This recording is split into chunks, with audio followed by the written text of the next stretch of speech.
기사를 쓰게 되었습니다. 아마 그는 꿈과 문화, 또 성장기와 정신건강 등 인간 심리에 대한 획기적인 책과 논문을 하나하나 집필한 인물입니다. 물론 그의 이론이 다 맞는 것은 아니지만 그래도 상당 부분은 지금까지도 인류의 여러 생활 가운데에 아주 중요하고 또 많은 도움을 갖는 그런 이론과 어떤 책들을 저술한 사람입니다. 그러면서 지금까지 또 그 포스티지에 보니까 정확히 인류에게 마친 여러 가지 것들을 소개하는데 그 중에 한 가지가 바로 과거가 현재에 영향을 미친다는 겁니다. 현대에서는 우리에게는 이런 어떤 이야기는 너무 당연하게 느낄지도 모르지만 이 프로이드가 살던 100년 전 사람들에게는 이 이야기는 정말로 놀라운 깨달음을 주었다는 겁니다. 그러니까 어린 시절의 체험이 이후의 삶에 주는 영향에 대해서 그는 멋진 이론을 주장하게 되는데 이때부터 어떤 사람들 가운데는 이 정신질환을 겪는 수많은 환자의 치료 가운데의 하나로서 과거를 가지고 치료하는 일들도 지금도 일어나고 있다는 겁니다.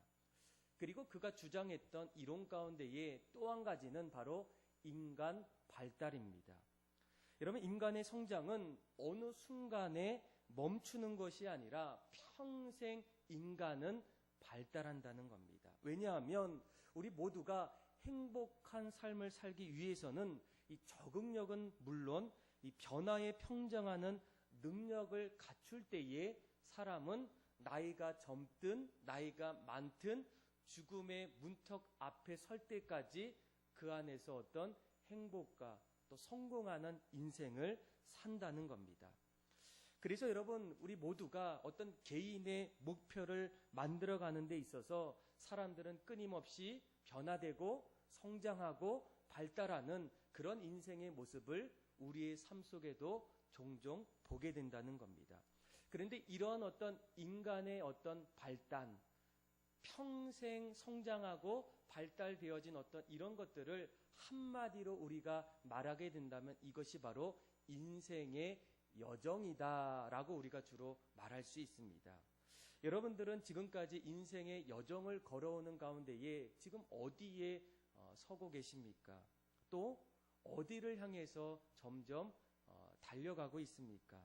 아마 여러분들도 계속 마음속에 내가 성장하고 또 자라나고 또 날마다 발달되기를 간절히 원한다는 겁니다.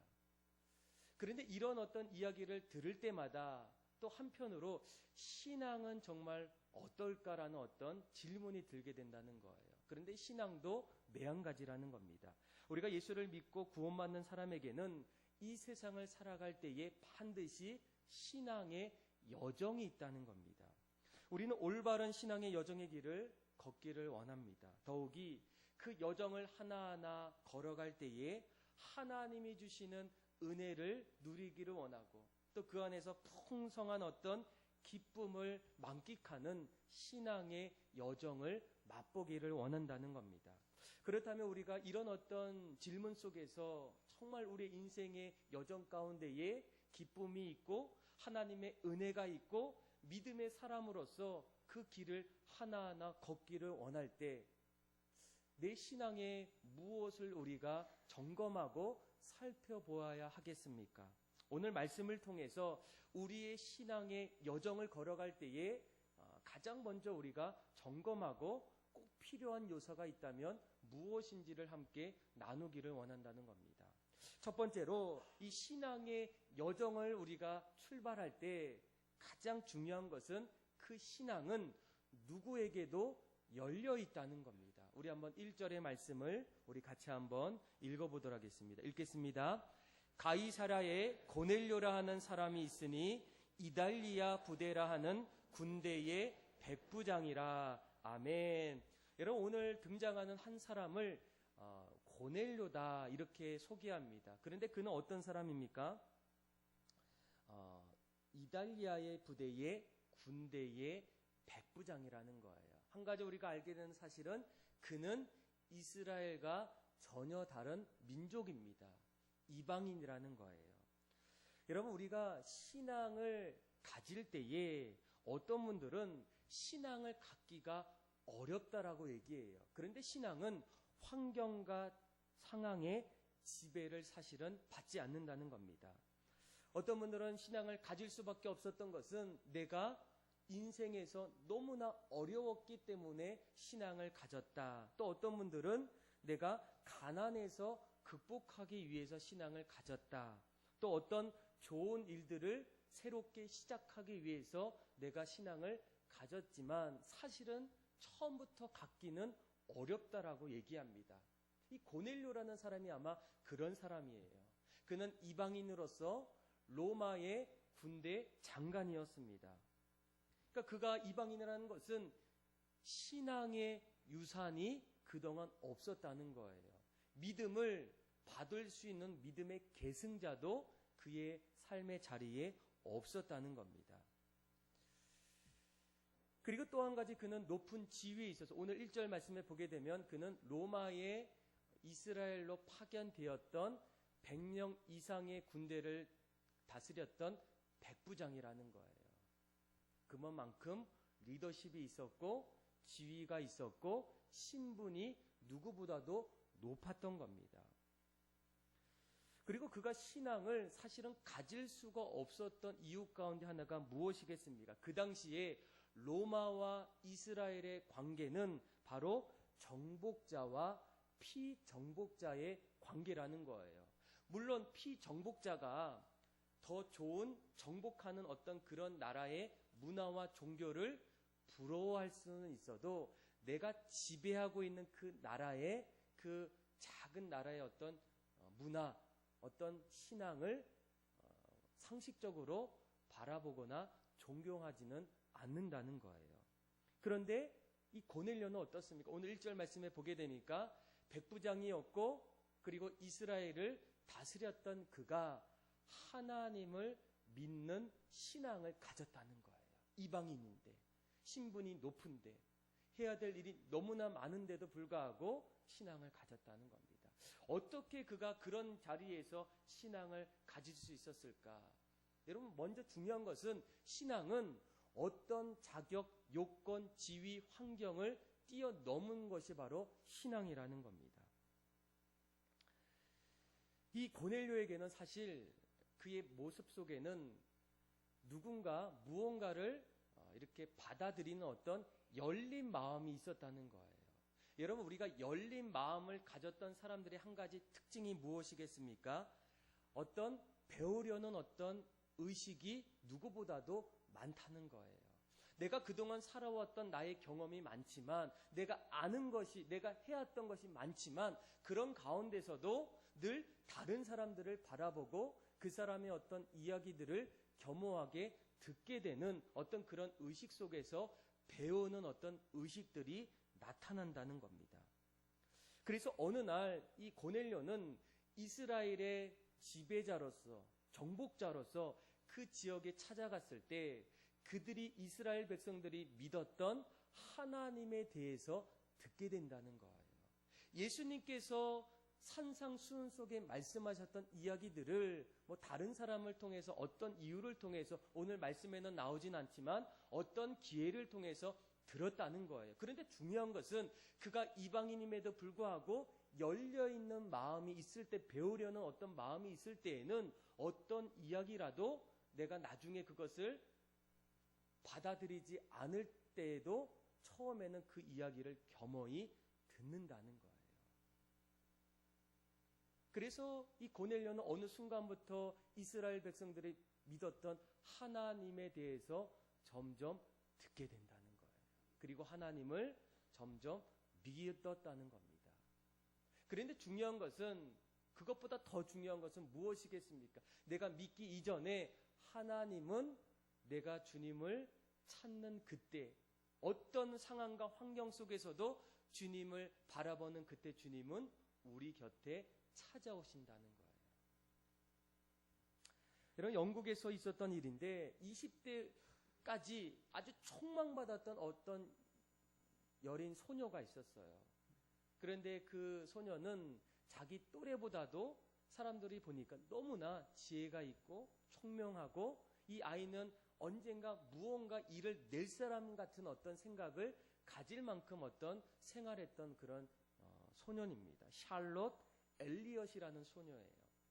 그런데 그가 뜻밖의 32살이 되었던 그때에 갑자기 중병에 걸리면서 거동할 수 없는 불편한 어떤 불구자의 어떤 삶을 시작하게 돼요. 그러니까 그동안 가졌던 어떤 긍정적인 마인드, 또 어떤 천진난만했던 그런 어떤 행동들이 점점 자신의 신체적인 장애 앞에서 점점 잃어버리게 돼요.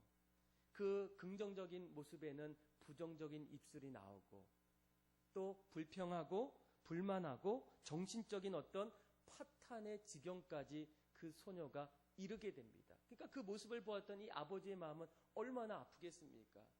어떻게 하면 이 신체는 돌이킬 수 없지만 마음만큼은 다시 돌이키기 위해서 계속 고민하다가 그의 아버지의 친구였던, 또 음악가였던 이 케르자 멜란을 그가 집으로 초청하게 돼요. 물론 초청할 때 그의 자녀에 대해서 이야기했겠죠. 그리고 나서 그가 이제 집에 초청되었을 때에 그로부터 들었던 한마디 말이 이 좀 불평하고 또 몸이 이 불편했던 그 소녀의 마음에 천금의 어떤 무게로 다가오기 시작해요. 그러니까 그녀와 대화는 쉽지 않았겠죠. 그래서 그녀와 대화를 처음 시도할 때에 그녀가 투명스럽게 이렇게 얘기합니다. 나 같은 사람이 어떻게 예수님을 만날 수 있겠습니까? 내가 어떻게 예수님 안에 거할 수 있겠습니까? 심지어는 어느 날 예수님이 나를 버렸습니다. 이렇게 부정적인 말까지 했던 사람이 그 소녀예요. 그런데 초대되었던 그 아버지 친구의 한마디를 듣고 그의 마음이 점점 달라지게 돼요. 어떻게 제가 하나님을, 예수님을 만날 수 있겠습니까? 그런데 그때에 그 친구의, 아버지의 친구분이 이렇게 얘기합니다. Just as you are. 그러니까 당신의 있는 모습 그대로 그분에게 나아가라는 거예요. 있는 모습 그대로. 내가 어떤 사람이든 어떤 것을 갖고 있든 없든 그 모습 있는 그대로 나아갈 때에 예수님은 우리를 받아주신다는 거예요. 그래서 그 이야기를 듣고 그가 은혜를 받고 예수님을 나의 구주로 고백하고 날마다 예수 안에 믿음으로 살게 됩니다. 어느 날 그가 예수님의 은혜의 감격 앞에서 글을 적게 되는데, 나중에 그가 썼던 그 글이 오늘 우리가 불렀던 찬송가 282장에 나오는 큰 죄 위에 빠진 날 위에 라는 그런 찬양이에요. 가사는 이래요. 큰 죄에 빠진 날 위에 주 보혈 흘려주시고 또 나를 오라 하시니 주께로 거저 갑니다. 여러분, 그렇지 않습니까? 이 신앙은 어떤 사람에게도 열려 있다는 거예요. 나이가 드는 사람들, 젊은 사람들, 배운 사람들, 배우지 못한 사람들, 아는 사람들, 가진 사람들, 없는 사람들, 그 모든 사람들 앞에서 하나님의, 예수님의 복음은 날마다 열려 있다는 겁니다. 그래서 예수님께서 뭐라고 얘기합니까? 수고하고 무거운 짐진 자들아 다 내게로 오라. 내가 너희를 어떻게 한다고요? 쉬게 하리라. 계시록의 3장 20절도 마찬가지입니다. 볼지어다 내가 문 밖에 서서 두드리노니 누구든지 내 음성을 듣고 문을 열면 내가 그에게로 들어가 그와 더불어 먹고 그는 나와 더불어 먹으리라. 구하라 그리하면 찾을 것이요 문을 두드리라 그리하면 열릴 것이요. 예수님은 끊임없이 어떤 사람들에게도 그 신앙을 갖기를 원할 때, 예수님을 믿기를 원하는 그 사람들 그 자리에 언제든지 찾아가시는 분이 바로 주님이라는 겁니다. 그래서 여러분, 우리가 주님 앞에 신앙의 여정의 첫 출발은 늘 누구에게나 열려 있다는 거예요. 이방이든지 배운 사람이든지 없는 사람이든지 부자든지 가난한 사람이든지 어떤 사람에게도 날마다 주님의 이름을 부르는 자에게 주님은 찾아오신다는 겁니다. 여러분들 주님을 어떻게 만나셨습니까? 여러분들의 신앙의 출발은 어떤 모습이겠습니까? 이 두 번째로 보게 되면 우리가 주님의 초청에 부르심을 받아 나아갔을 때 신앙의 여정에는 이 두 가지의 우리가 해야 될 실천이 있다는 거예요. 하나는 하나님을 향한 창이고 또 하나는 이웃을 향한 창입니다. 이런 신앙의 여정에는 이 하나님을 향한 창, 이것은 무엇을 얘기하냐면 바로 하나님을 향해서 오늘 고넬료는 주님을 만나기 위해, 주님과 날마다 교제하기 위해 그는 하늘을 바라보며 기도했다는 겁니다. 그리고 또 이웃을 향한 창을 가지고 이웃을 돌보며 구제했다는 거예요. 우리 한번 2절의 말씀을 우리 같이 한번 확인해보고 또 같이 한번 읽어보겠습니다. 시작. 그가 경건하여 온 지방과 더불어 하나님을 경외하며 백성을 많이 구제하고 하나님께 항상 기도하더니 아멘. 여러분, 이 고넬료는 오늘 2절 말씀에 하늘의 하나님 앞에 무엇을 합니까? 기도하게 돼요. 그리고 또 한 가지는 많은 사람들 앞에서 이웃들에게 구제하는 일을 시작하게 됩니다. 여러분, 우리가 도대체 이 신앙생활이 무엇일까? 어떤 것이 신앙생활일까? 그런데 우리가 정말로 믿음으로 살아간다는 것은, 예수 믿고 산다는 것은 바로 하나님과 인간의 이웃과의 바른 관계를 말하고 있다는 거예요. 그래서 예수님께서도 그 가장 이 땅에서 중요한 인간을 위한 계명이 무엇입니까? 라는 질문에 두 가지를 말씀합니다. 누가복음 10장 27절에 보게 되면 내 마음을 다하여 목숨을 다하여 힘을 다하여 주 너의 하나님을 어떻게 하라고요? 사랑하고 또한 내 이웃을 내 몸과 같이 사랑하라. 이것이 너희를 향한 두 가지 계명이라는 거예요. 우리가 정말로 하나님 앞에서 믿음으로 산다는 것은 하나님을 누구보다도 사랑하고 이웃을 섬길 수 있는 그런 삶이 바로 신앙의 여정 속에 반드시 있어야 한다는 겁니다. 그런데 우리가 이럴 때에 중요한 한 가지 질문이 있어요. 도대체 우리가 하나님을 사랑한다는 거, 이웃을 사랑한다는 그 사랑은 도대체 어떤 모습일까? 그런데 그 사랑은 그 사랑이 가진 본능적인 어떤 행동들이 최소 두 가지가 있다는 거예요. 여러분들 정말로 누군가를 사랑해 본 적이 있으십니까? 사랑하면 어떤 일들이 여러분 일어나겠습니까? 두 가지가 있는데 첫째는 그 사랑하는 그 사람과 함께 하고 싶다는 거예요. 그리고 또 한 가지는 그 사랑하는 사람을 위해서 무엇이든 어떤 것이든 내 것을 주기를 원한다는 겁니다. 내가 정말로 하나님을 사랑하고 있다면 그 사랑하는 모습을 여러분 어떻게 할 수 있습니까? 내가 하나님과 함께하는 그런 자리가 있는지를 우리가 돌아봐야 한다는 거예요.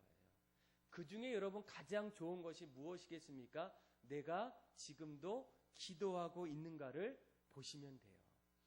여러분, 우리가 정말로 이 땅에 살아갈 때에 얼마나 하나님 앞에 기도하십니까? 여러분, 이 기도라는 낱말의 모습을 보게 되면 어떤 분들은 기도는 내 어떤 소망을 이루어주는 어떤 통로다 이렇게 얘기하지만 기도의 어떤 중요한 의미는 하나님과 함께 있는 시간이 바로 기도라는 거예요.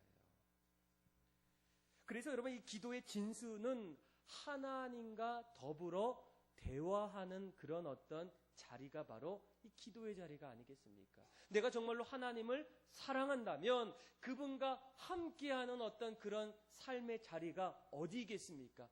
기도의 자리라는 거예요. 저는 날마다 이 부분에 대해서 이 도전받는 그런 신앙의 인물이 있어요. 올해가 우리가 또 종교개혁 500주년을 맞이해서 이 종교개혁의 중심에 섰던 이 마르틴 루터, 그는 종교개혁을 일으키기 위해 얼마나 그의 삶이 분주하고 바쁘겠습니까? 그런데 그의 일기장을 보게 되면 이런 게 있어요. 나는 너무 바쁘다. 요즘 내가 너무 바쁘다. 따라서 나는 더 기도해야 되겠다. 그러니까 그는 날마다 이 2시간 이상씩 기도했다는 거예요. 왜 그가 그렇게 기도했을까? 언젠가부터 그의 신앙은 자신의 인생에서 예수님을 빼놓고는 살아갈 수 없다는 것을 깨달았습니다. 그리고 더 이상 내 힘으로는 이 일들을 할 수가 없다는 거예요. 그래서 바쁘고 어렵고 힘들기 때문에 이럴 때일수록 하나님을 의지하고 하나님의 지혜와 은총을 구하기 위해서 그가 했던 것이 무엇이겠습니까? 기도했다는 거예요. 기도함을 통해서 하나님을 만나게 되고 기도함을 통해서 하나님의 그 뜻이 무엇인지를 알게 되고 내가 걸어가야 될 그 길이 무엇인지를 하나하나 무엇을 통해서 알게 됩니까? 이 기도를 통해서 알았다는 거예요. 그래서 우리가 정말로 하나님을 사랑하고 있다면 하나님과 사랑의 관계를 맺기를 원한다면 그 많은 여러 가지 가운데에 무엇이 필요합니까? 이 기도라는 게 우리에게 필요하다는 거예요. 여러분들 어떻습니까? 기도하고 계십니까? 하나님 정말 사랑해서 여전히 날마다 오늘 우리가 본문에 보게 되면 여러분 우리가 중요한 것은 2절 후반절에 이 고넬료라는 사람이 기도하더니 앞에 뭐라고 나와 있습니까? 어떻게 기도해요? 항상 기도했다는 거예요.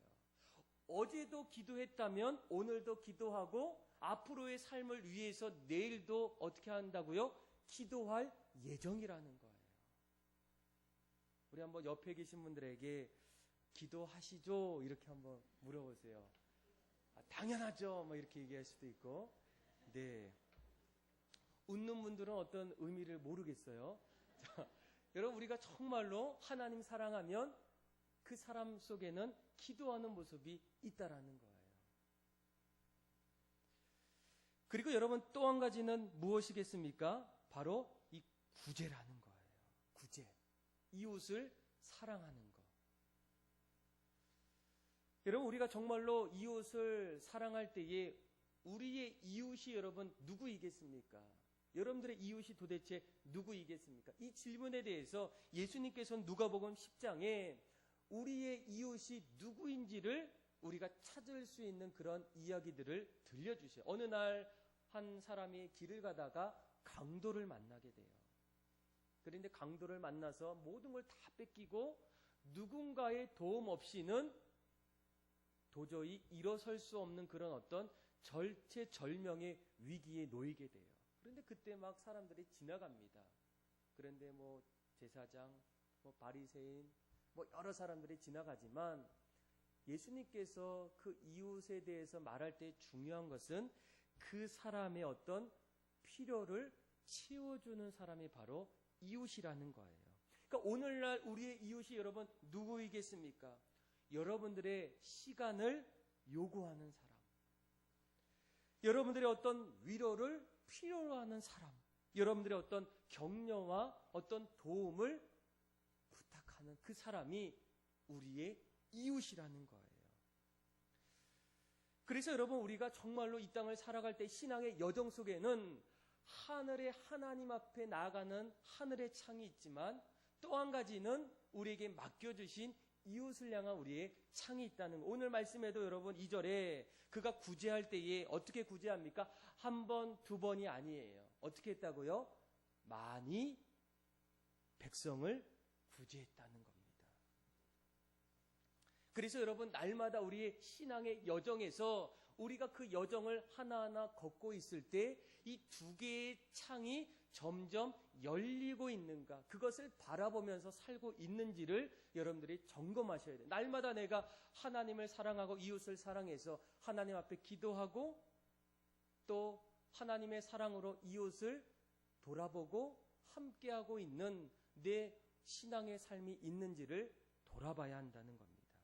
그런데 우리가 평생 이런 어떤 일들을 하나하나 걷게 될 때, 신앙의 여정 가운데에 믿음으로 살 때에 우리에게 주어지는 한 가지 축복이 있다면 여러분 무엇이겠습니까? 아마 3절, 4절 말씀에 그 어떤 비밀이 있어요. 우리 한번 3절과 4절의 말씀도 같이 한번 읽어보겠습니다. 시작. 하루는 제9시쯤 되어 고넬료에 하니 고넬료가 주목하여 보고 두려워 이르되 무슨 일이니까? 천사가 이르되 내 기도와 구제가 하나님 앞에 성달되어 기억하신 바가 되었으니 아멘. 여러분, 어느 날 이 고넬료가 지금도 뭐하고 있었다고요? 기도하고 있었어요. 근데 기도하고 있을 때 천사가 그에게 찾아와요. 그리고 천사와의 대화를 합니다. 그런데 중요한 것은 그 대화 내용 속에 너가 지금까지 해왔던 하늘을 열었던 창과 그리고 이웃들을 향한 그 창의 어떤 신앙의 여정을 누가 보고 계신다고요? 하나님이 보고 계신다는 거예요. 하나님이 보고 계시고 하나님이 그 보심을 통해서 기억하고 계시고 그리고 너의 모습을 통해서 지금도 여전히 기뻐하고 있는 하나님이 이 세상에 너를 보고 계시다는 거예요. 여러분, 우리가 이 땅에서 언제 가장 행복할까요? 사람들로부터 인정받았을 때, 사람들로부터 칭찬받았을 때. 그래서 칭찬은 고래도 춤추게 한다라는 어떤 그런 책이 있어요.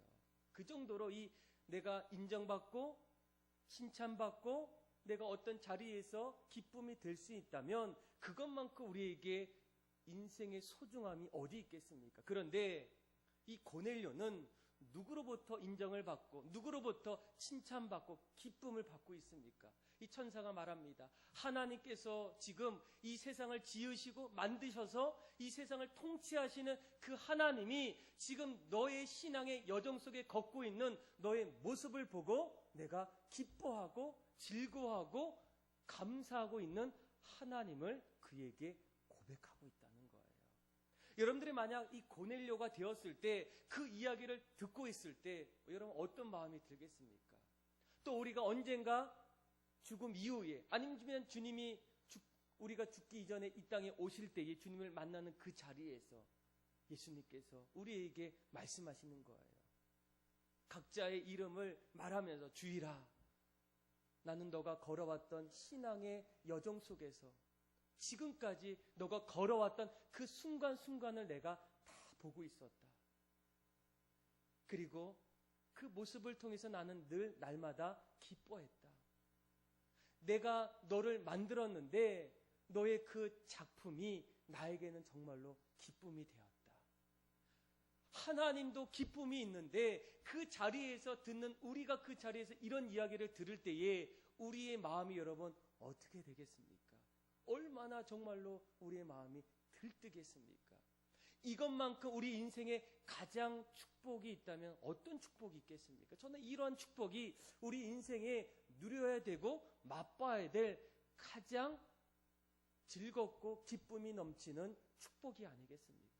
나를 만드신 그 하나님께서 나를 사랑하셔서 이 땅에 예수님을 보내주시기까지 우리를 끝까지 사랑하셨던 그 하나님이 나의 신앙의 여정 속에서 나를 보시고 기뻐하시고 감사하는 그 모습을 내가 알게 될 때 여러분 우리의 마음이 얼마나 들뜨고 가슴이 벅차고 우리 인생이 해피 엔딩으로 끝날 수가 있겠습니까? 여러분들은 어떻습니까? 여러분들의 신앙의 여정을 여러분들이 보셔야 된다는 거예요.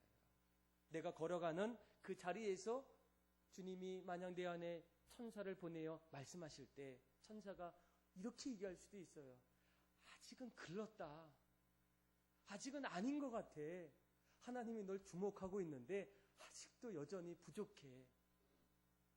어떤 분들은 그래 정말로 너 잘하고 있어. 주님 믿는 그날은 너무나 짧은 순간이었지만 그 짧은 순간 때문에 그럼에도 은혜가 너무 벅차서 하나님 뜻대로 날마다 그렇게 신앙의 여정을 걸어가는 그 모습을 하나님이 보시고 얼마나 기뻐하는지 모릅니다. 이런 어떤 이야기를 들을 수도 있고 아니면 아직도 야 멀었다. 여전히 넌 지금 어딜 가고 있는 거야. 이런 어떤 이야기를 들을 수도 있다는 거예요. 여러분들은 어떤 이야기를 들을 것 같습니까? 아니면 어떤 이야기를 여러분 듣고 싶습니까? 우리가 정말 주님 앞에 섰을 때에 반드시 우리가 심판대 앞에 섰는 그날 예수님은 이 부분에 대해서 반드시 언급하실 거예요. 야, 내가 너를 끝까지 봤다. 너무 좋았다. 기뻤다. 행복했다. 내가 행복한데 너는 어떻겠냐? 저는 이런 어떤 은혜와 감격이 신앙의 우리의 여정 속에 날마다 일어나서 우리의 신앙이 좁은 길이라고 할지라도, 십자가의 길이라고 할지라도 그 안에서 주님의 은혜와 축복을 누릴 수 있는 그런 여러분들의 삶이 다 되기를 주님의 이름으로 축복합니다. 여러분, 우리가 신앙의 여정을 걸어갈 때에 첫째는 신앙은 누구에게도 열려 있어요. 남편, 자녀들, 직장사람, 모든 인생의 모든 사람에게는 이 복음이 열려 있다는 겁니다.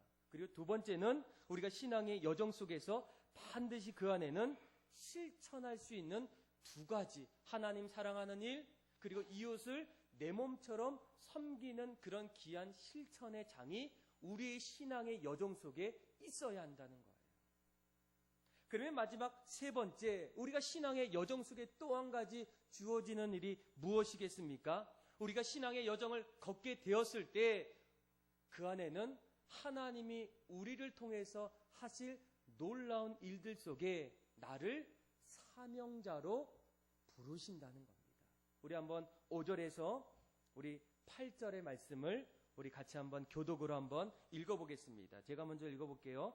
내가 지금 사람들을 욥바에 보내어 베드로라 하는 시몬을 청하라.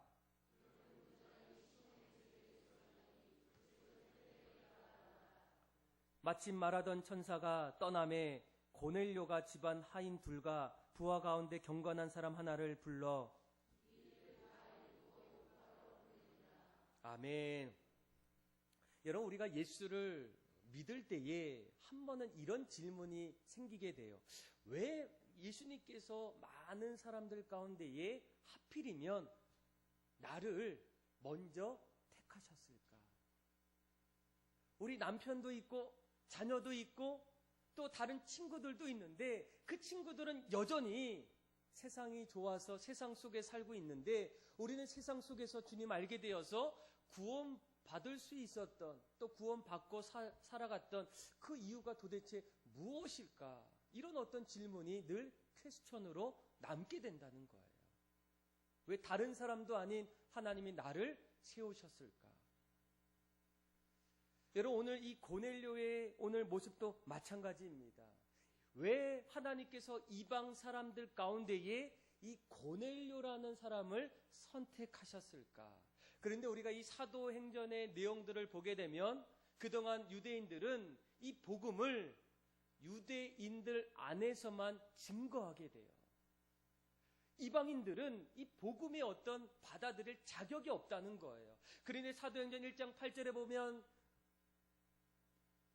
너희는 온 천하에 가면서 성령이 충만하면 예루살렘과 온 유대와 사마리아와 땅끝까지 복음을 전하는 하나님 나라의 비전이 있었어요.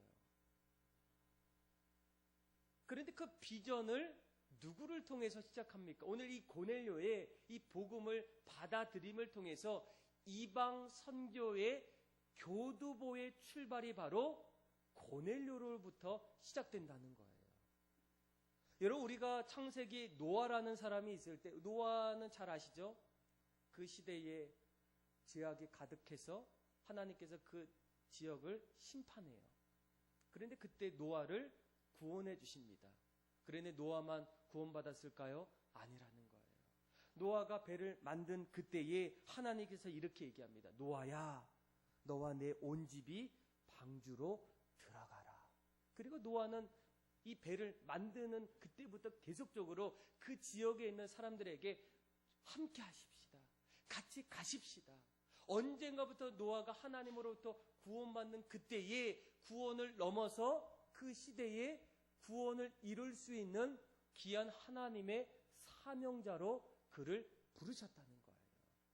여러분, 모세도 마찬가지 아니겠습니까? 모세가 주님 앞에 하나님을 믿는 그때에 그 자리에 끝난 것이 아니야. 그를 통해서 사명자로 애굽에 있었던 노예의 이스라엘 백성들을 가나안 땅으로 이끌어가는 하나님의 뜻을 이루어드리는 사명자의 길을 걷게 된다는 거예요. 요셉도 마찬가지입니다. 애굽뿐만 아니라 자신의 민족까지도 흉령 가운데에 구원하는 그런 일들을 역할을 감당하게 돼요.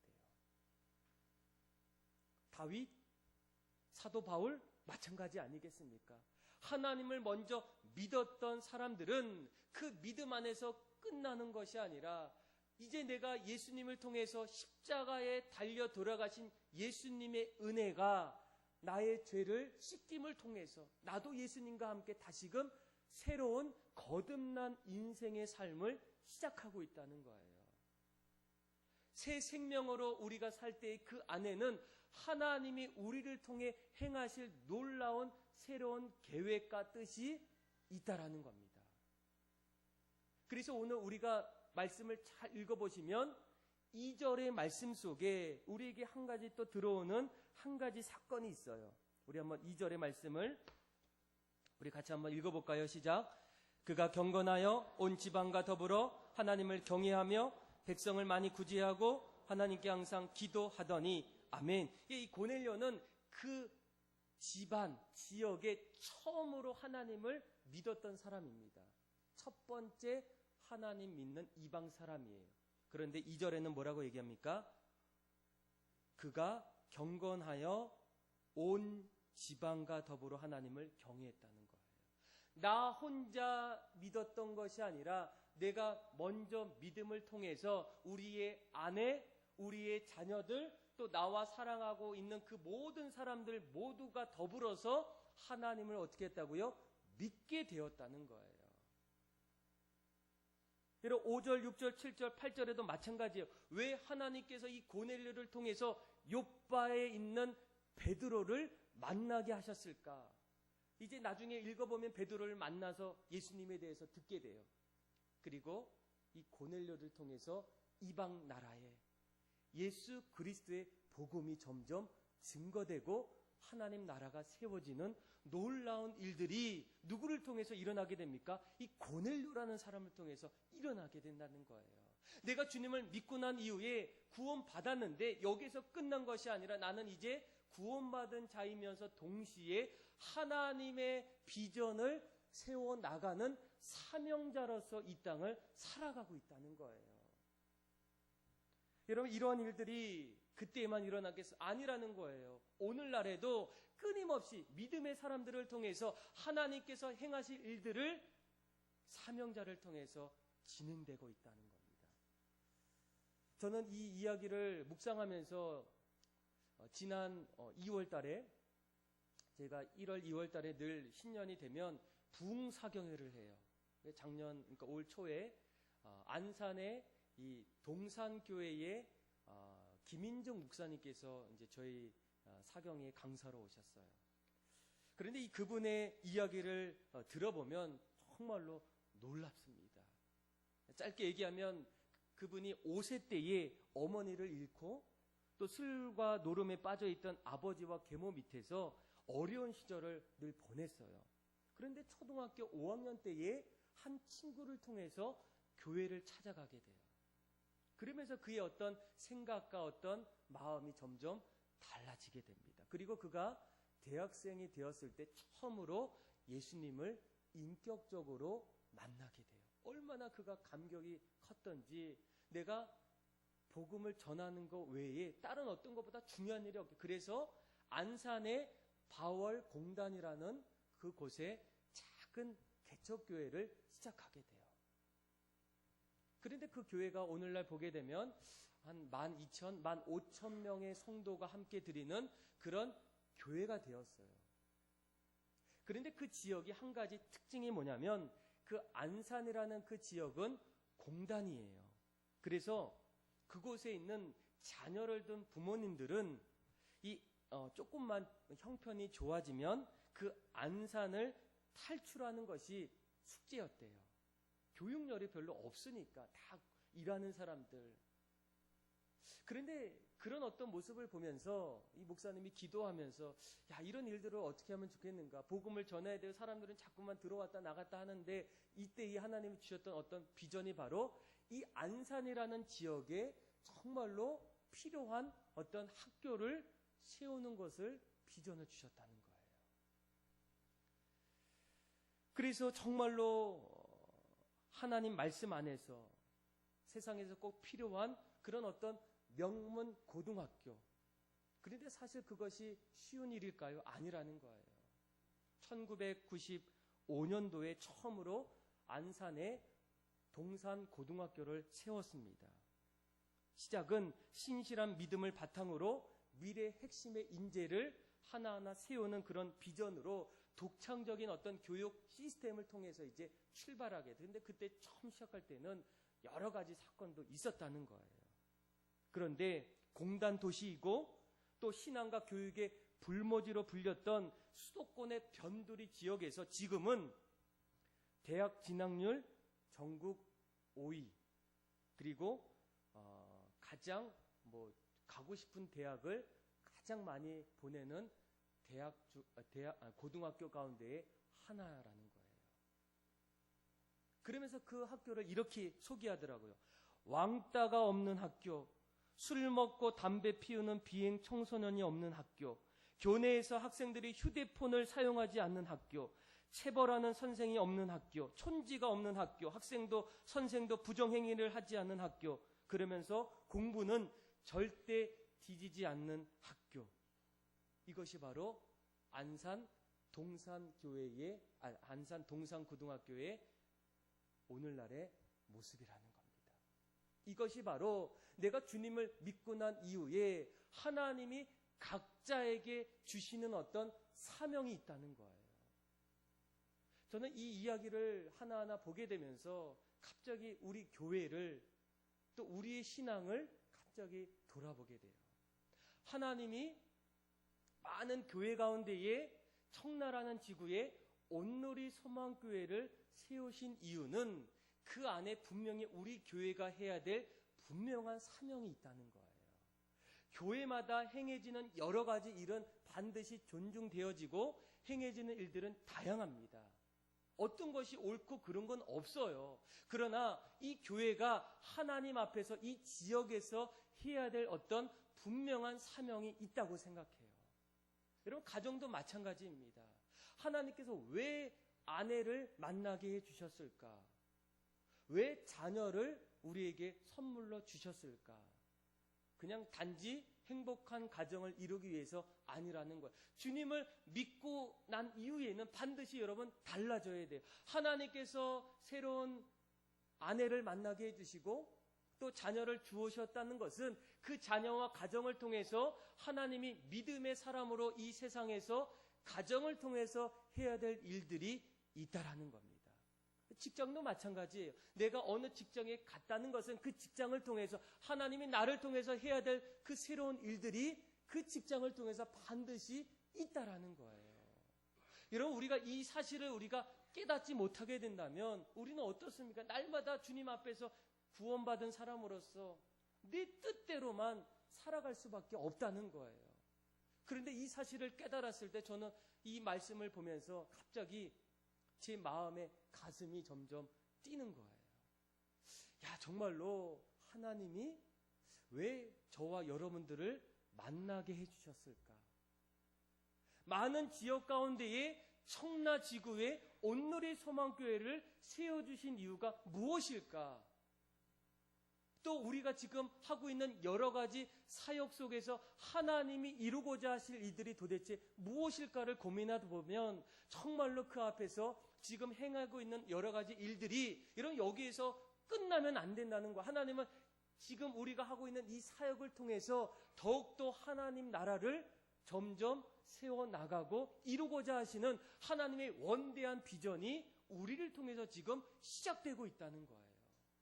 이때 우리가 해야 될 일이 무엇이겠습니까? 그 하나님의 뜻이 무엇인지, 나를 통해서 행하고자 하시는 하나님의 사명이 무엇인지를 우리가 깨달아야 된다는 거예요. 어떤 분들은 교육부서에서 아이들을 맡고 있어요. 맡을 사람이 없어서 맡고 있을까요? 아니라는 거예요.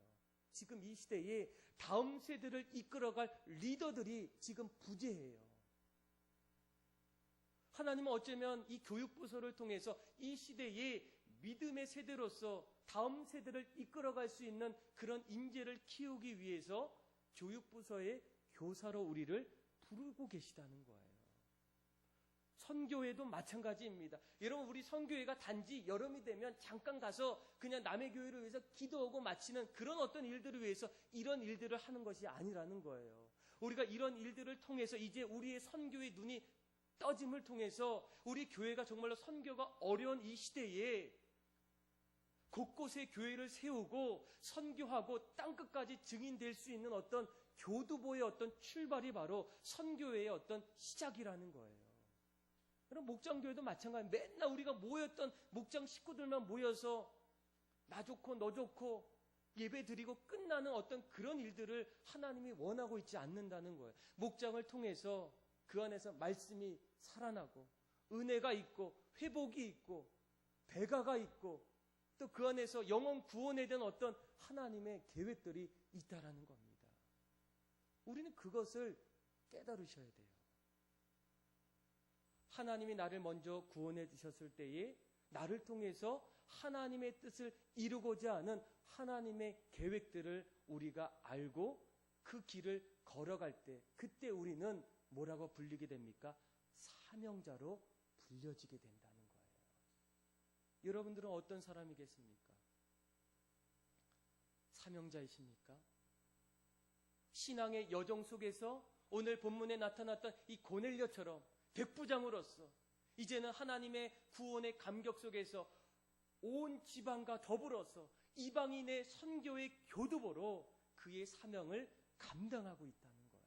사랑하는 믿음의 성도 여러분, 우리가 정말로 주님 오시는 그날까지 신앙의 여정을 걸어갈 때에 여러분 정말로 올바른 신앙의 여정, 하나님이 기뻐하시는 신앙의 여정이 도대체 무엇이겠습니까?